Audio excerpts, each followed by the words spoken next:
Sam Siobhan, how are you? Good to see you again. How are you? You too, Sam. Good. Sam Jackman, Wairoa Business Association. This morning we're over at Pryde Contracting with Siobhan and Sam Pryde, who run this business.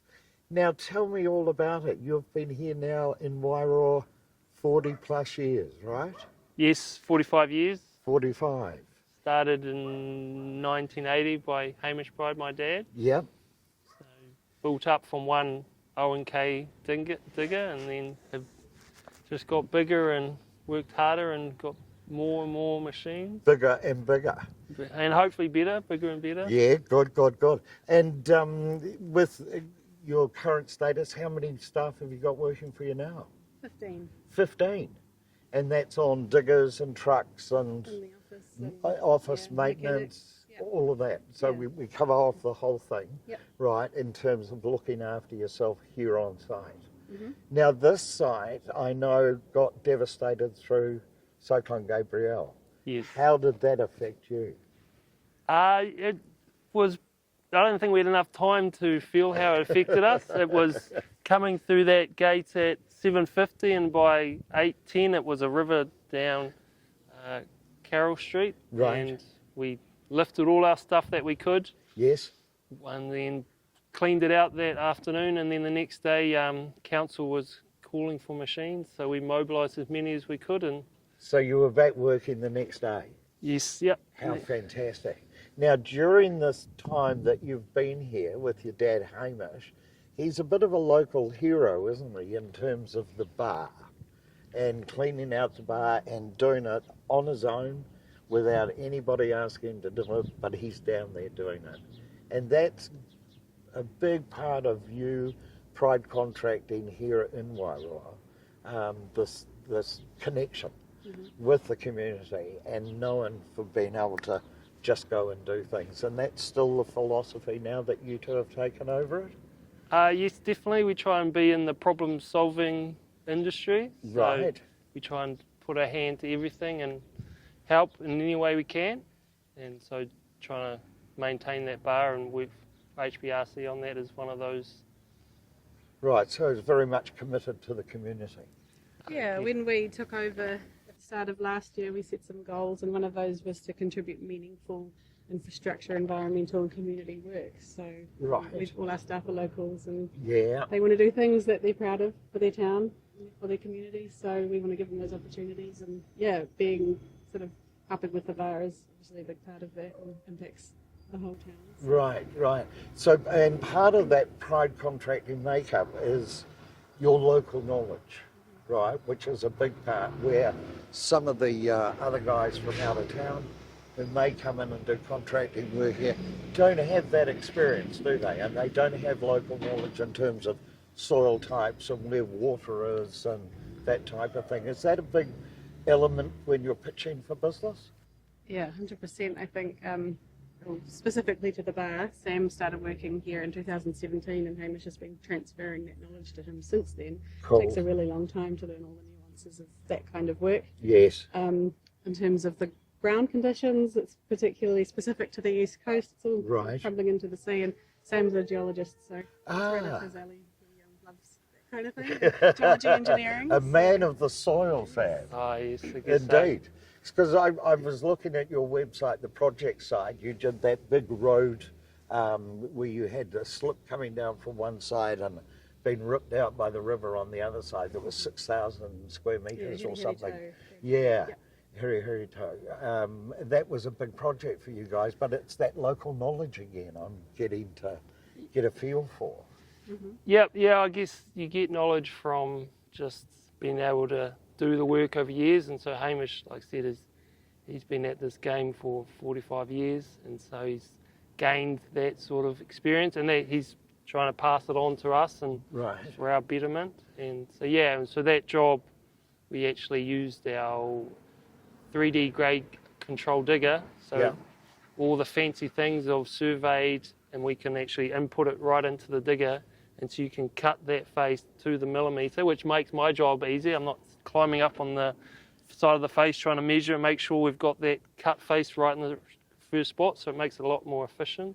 So all of this information can be fed into the machine, Yes. into its database, into its computer, Yeah. and it does essentially the rest.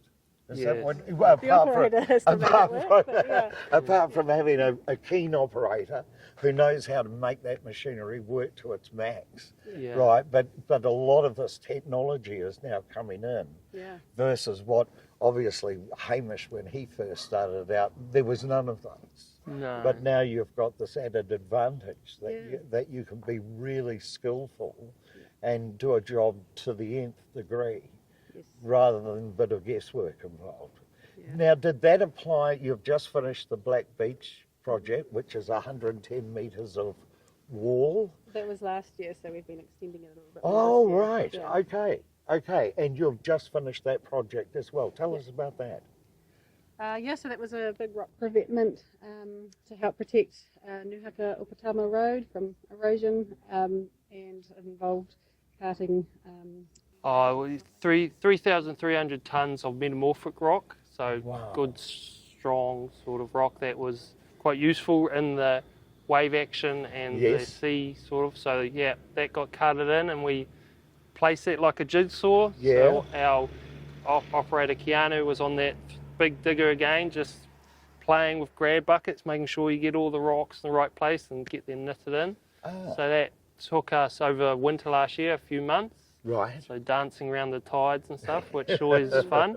Yeah. So yeah, we were able to get that done, which was great. Right. Sort of enabled us to work over that winter. Winter's not the fun time really to be No. a contractor. Yeah, sure. So yeah, Sure. so we did that and yeah, did quite well I think in getting it all in over winter. And now we're doing a little bit more. So yeah, we're Yes. just sort of finishing off. The guys are busy doing putting topsoil and fabric over all the cut faces, and we're going to do Right. a bit of planting. Right. With the local- Stabilise the yeah. banks, Yeah. right, do all Yeah. of that. Because it's quite a precarious position out there, isn't it? You've got the ocean on one side hammering away, and then you've got the land on the other side with steep slopes, and rain, and it all seems to be a continuous process of fixing that road. It's one of those parts of typical Wairoa. But roading's not a lot of your work. You do farm work as well, right? With cutting and roading and on farm tracks, that type of thing? Yep. So we have a couple of guys that normally are solely focused on farm work. So, Yeah. Wairoa is a primary town. Indeed. So we try and we've got a few long-term clients that always seem to come back to us. So we Yep. try and be like that when they ring on us you. up and want a bit of work. So, Right. yep. So we've got a few guys out. Colin is just doing that sort of things. And so that's maybe what you say our base sort of work. We've got a Okay. constant sort of that. And then we try and pick up a big contract with HBRC or WDC or Transpower, etc. Right. Maybe. Tracks and drainage. Yep. Farm drainage Yeah. to stop. You build pooling ponds and that type of thing as well? Is Yes, that part yep, all that sort of all thing. All that sort of on-farm We've work? got that bulldozer we use down at the bar. Yeah. It's great for whipping around tracks and putting in ponds and stuff. So, Whipping around. Yeah. That's a quote, isn't it? Yeah, well, If you're Hamish. Now, one of the things I was going to ask you about is the Sitewise Gold Award that you've got here. yep. That's, Tell me all about that. I can let Siobhan do that. That's her achievement. Yeah, so it's a health and safety pre-qualification that you have to be able to submit evidence that you have achieved specific requirements for health and safety. So, yeah, that was our achievement for this year. Earlier this year, we Fantastic. goals. So, Yeah, we're well, proud of it. congratulations. And health and safety is becoming a big bit, but obviously in your business, with big trucks, big machinery, out and about in the middle of nowhere, health and safety's got to be a priority with you, doesn't it? Yeah, absolutely. We're really trying to continuously improve our health and safety and Right. bring it online so that guys can use their phones instead of paper forms and whatnot, and Yep. involve them in sort of exercises and activities when we have our health and safety meetings, so that they're actually involved and engaged rather than just me reading a policy to them. It's not gonna go anywhere. So, yeah, trying to make it fun. And it also makes it safer for your employees as well, Exactly, doesn't it? yeah. It's good for their health, Yep. for their farm out, knowing that they're going to go out onto a farm, a remote location, and they're going to come home safely. Yeah, exactly. main thing. It's great. Yeah. It's fantastic. Yeah. So this is Sam and Siobhan Pryde over here at Pryde Contracting, and this is Ka Pai Wairoa.